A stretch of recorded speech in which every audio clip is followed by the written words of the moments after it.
Welcome to Headstones and Microphones, where we use AI to step into the past through a researched first-person simulation of history's most interesting people.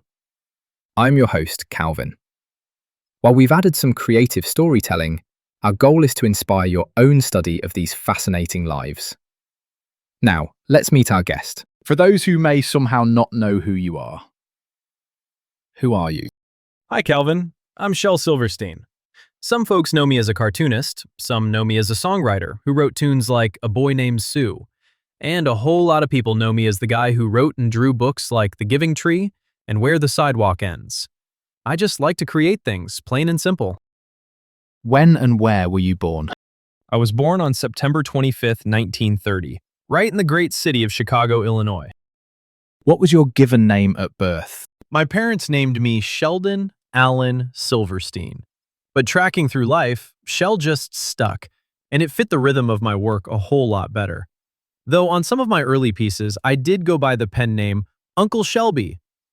What was your hometown like growing up? Growing up in Chicago, specifically in the Albany Park neighborhood, it was bustling and full of life. It was a classic Midwestern city landscape. But my family also had a summer place up in Kenosha, Wisconsin. So I had a mix of the busy pavement of Chicago and the green grass of Wisconsin, both of which popped up in my drawings and poems later on. What was your family life like?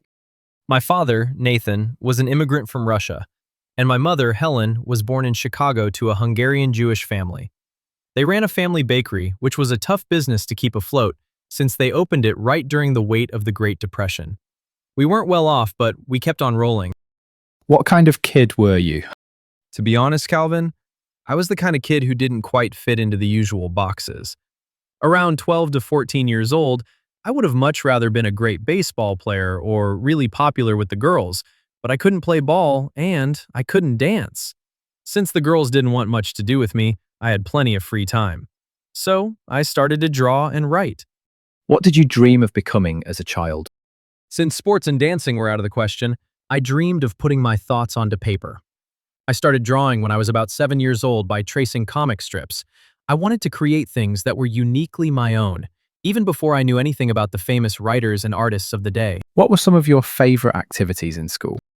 While I attended Theodore Roosevelt High School, drawing and writing were my absolute escapes. I wasn't the biggest fan of standard classroom lectures, but give me a blank page and a pen, and I was happy.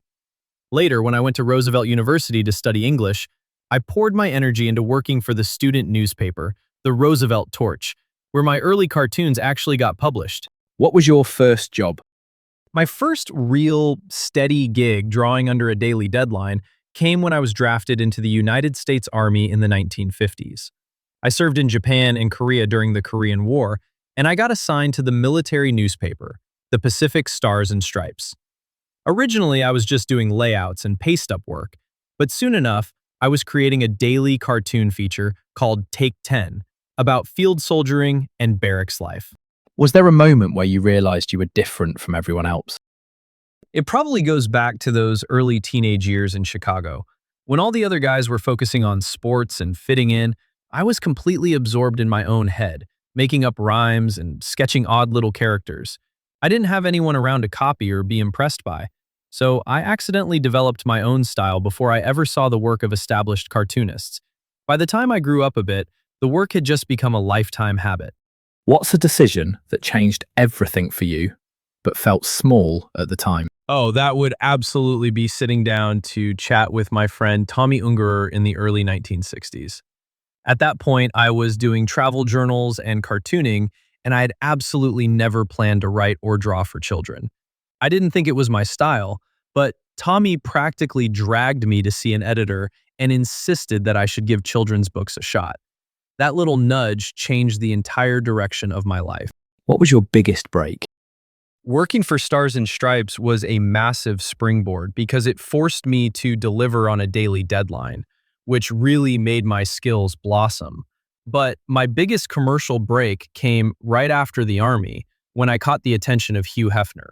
He hired me as a leading cartoonist for Playboy magazine, which eventually led to sending me all over the globe to create illustrated travel diaries from places like London, Paris, and Africa. That gave me incredible exposure and the freedom to create. What were your biggest struggles before success? Keeping a steady footing as an artist is always a gamble. When I came out of the military, I was a young, aspiring cartoonist trying to break into national mass market paperbacks and magazines, pitching material and trying to find editors who understood my specific brand of humor. It takes a lot of shoe leather and rejection before people start buying what you're selling. What job would you have had if fame never happened? If the cartooning and writing hadn't panned out, I probably would have just traveled the world working odd jobs, meeting people and listening to their stories. I always felt that traveling and interacting with regular folks was far more valuable than sitting in a college classroom. What was your life like before fame? It was simple, highly energetic, and focused entirely on the craft. I was living light, traveling around, and just focusing on the next drawing or the next lyric. Even when I didn't have much money, I felt rich because I was spending every waking hour doing exactly what I wanted to do, creating. What's your funniest behind the scenes moment? Back when I was working on the military newspaper, I drew an April Fool's Day cartoon. It showed a soldier holding out a mess kit with a piece of toast, and the cook was splashing some dark, questionable matter over it, saying, "Today, it really is." The managing editor looked at it and asked me what it meant. I told him, "Well, we always eat powdered milk and powdered eggs. Today it's the real thing. April Fool, get it?"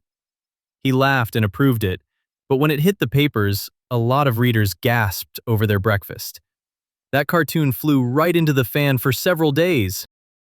What was life like in your final years? I spent a lot of my time down in Key West, Florida. It was a beautiful, relaxed place that let me keep writing, composing music, and working on plays.